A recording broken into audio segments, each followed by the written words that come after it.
feel bad for you. I don't think about you at all.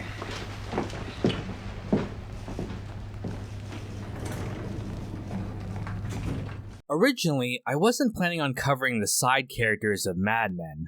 The focus of the show is on the main cast, and the side characters are mostly there to just support their stories. They're likable and interesting for the most part, but it's rare for there to be storylines dedicated to them exclusively. However, I figured it was worth it to briefly go over the most major of the minor characters. They do tend to be some of the fan favorites, and some of them do have interesting tidbits. So in this section, let's examine the side characters of Mad Men. Look, Pete, there's a group of us. We're all coming up together. Let's start off with the main side characters we see in the early seasons, Pete's goons. Seriously, Ken, Harry, and Paul were originally just sidekicks for Pete in the pilot. Paul was actually named Dick in the original draft, which is weird considering there was also another character named Dick Whitman. And, these guys, these characters were not very well defined. They were literally called Ken, Dick, and Harry.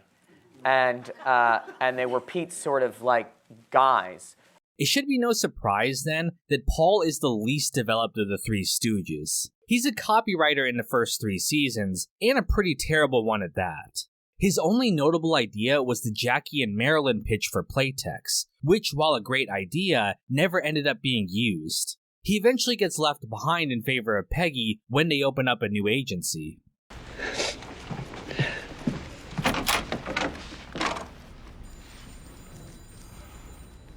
Damn it.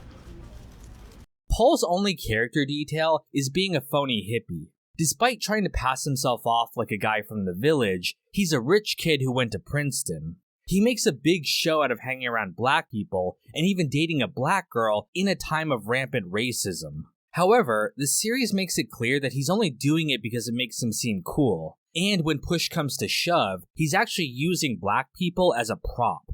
Falling in love with that girl just to show how interesting you are. Go ahead, what part is wrong? What's funny is that Paul was previously in a relationship with Joan, which would have been an interesting element to explore.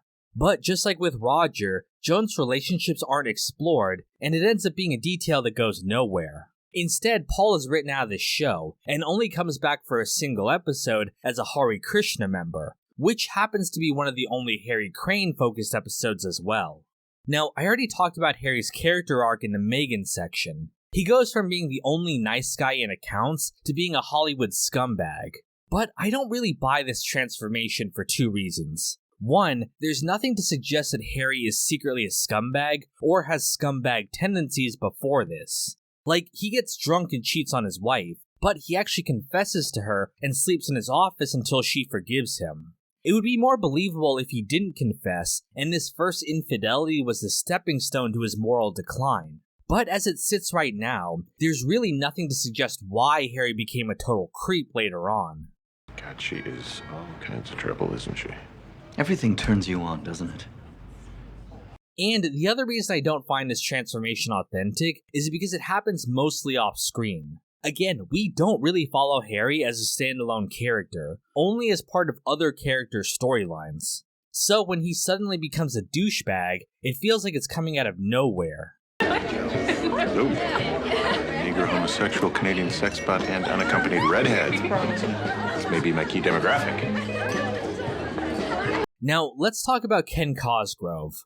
Of the 3 characters, Ken is by far the most developed. He actually has plot lines about him, and he returns from his break at the end of the 3rd season and rejoins Sterling Cooper. However, Ken kinda has the opposite problem of Harry Crane, in that he becomes unexpectedly likable out of nowhere. Of the 3 sidekicks, Ken is originally the most sexist and quite frankly rapey out of the bunch. We see him do way more outrageous things than even Pete does, but the series never really calls him out on this behavior. Campbell, you sucker punched me. What is wrong with you? Now, you could say that this is meant to reflect the theme that good-looking people get away with more stuff. The series makes it a point that people like Pete way less than guys like Dawn or Ken simply because they are more handsome and suave than he is. Maybe the fact that Ken is never treated as an awful person, despite his terrible behavior, is just another example of this dynamic. You are excellent at making the clients feel their needs are being met, but Mr. Cosgrove has the rare gift of making them feel as if they haven't any needs. However, I think it has more so to do with the fact that they made Ken a writer. People like Matt Weiner tend to idolize book writers and look down on Hollywood types. See, Ken is a novelist, so he's sympathetic. Harry is a Hollywood producer type, so he's a douchebag. I really can't help but wonder how much of the writer's biases affected the direction of these characters. Save the fiction for your stories. Now, let's talk about Sal Romano, the art director of Sterling Cooper. Unlike a lot of the other side characters, Sal actually does have a storyline that exists outside of his relationship to the main cast. Sal is a closeted gay man, putting on a front of interest in women and hiding his true nature. He does this because he feels, rightly so, that he would never be accepted if he was openly gay. In Season 3, Lee Garner Jr., who's also secretly gay, comes on to Sal. When Sal rejects him, Lee uses his position as Sterling Cooper's biggest client to have him fired in revenge. Lee is a petty, vindictive creep, so that completely tracks. Put it on, Roger. Come on. Put it on. What doesn't track is why we never see Sal again. He's written off the show entirely, and we never get another appearance from him for the rest of the series. Now, some people defend this, saying that just like in real life, sometimes people leave and you never see them again. But that's neglecting the fact that we do see most of the side characters return at some point. Ken gets written back into the show, and even Paul gets an episode to himself. But nothing for poor old Sal. You people. What do you mean, you people? Oh, nice. There are rumors that something happened between actor Brian Batt and Matt Weiner, and that's why he was written off the show. And while I can certainly understand why people would believe that, given Matt Weiner's history, as far as I can tell, those are just rumors. But I do wonder if it had something to do with Sal being gay. The show is a little weird in how it writes gay characters. It doesn't shy away from showing them, but it also never gives them a resolution. Sal is never given a resolution, Joan's lesbian roommate is never brought up again, Joyce is eventually written off, although in that case it was due to a personal conflict with Matt Weiner. Even Bob Benson never gets to come to terms with his sexuality before he's written off as well. Bob, you shouldn't be with a woman. But as much as it's going to disappoint some of you, I'm not really going to talk about Bob Benson. Mainly because I think he's a pointless character. A prominent character for sure, and a funny one too, but I just don't think that he pays off in a meaningful way. He feels like a composite of all the tropes from the other characters. He's got a secret identity like Dawn. He's in the closet like Sal. He's an ass-kissed like Pete. He kinda just shows up one day and is suddenly the most important side character in the story. He enters into a faux relationship with Joan, but she rejects his marriage proposal and he leaves for Detroit. Again, no payoff to anything they set up with him. Is the fact that he's hiding his identity like Dawn going to blow up in his face one day? I really don't know, because the show never told us. Not great, Bob! Next, let's talk about Michael Ginsberg. Introduced in Season 5, he's a copywriter known for both his genius and his eccentric personality.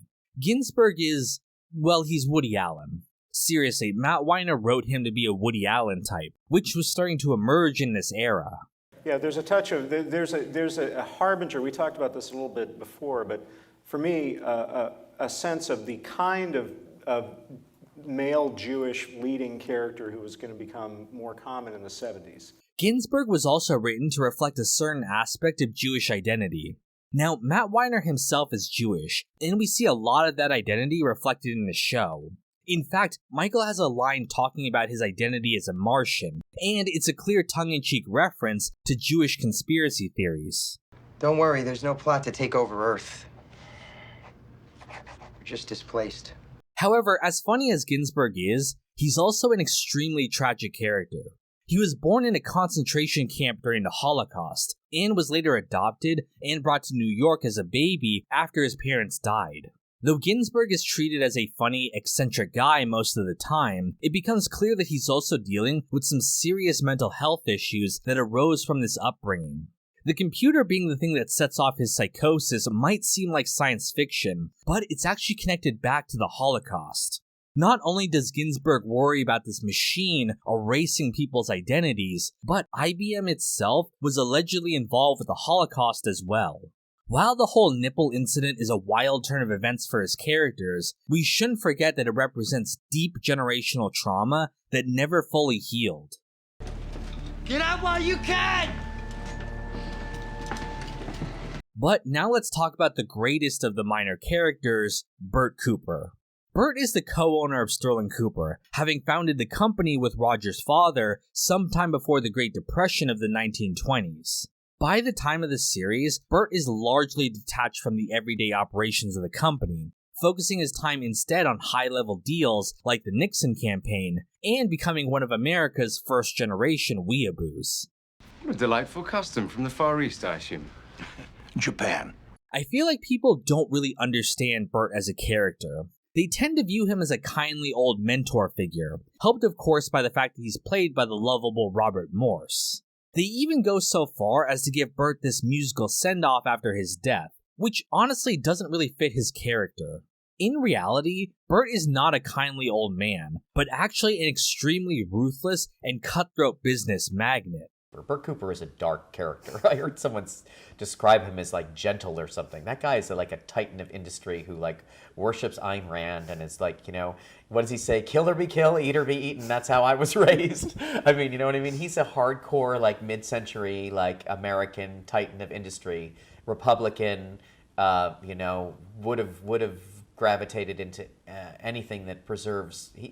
I guess he's sort of libertarian, but he's really fascist. He's a fascist. Overall, I really like the portrayal of Bert. He's like Carnegie or Rockefeller post-retirement, a titan of industry who's now too old to be overtly threatening.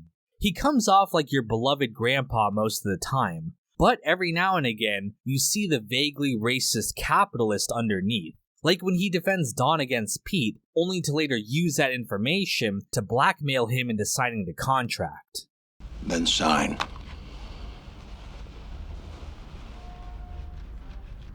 After all, when it comes down to it, who's really signing this contract anyway? But that's it for the major side characters. And now that we're getting towards the end of this analysis, it's time to talk about the most important person in Mad Men history. Not that he would ever let you forget that.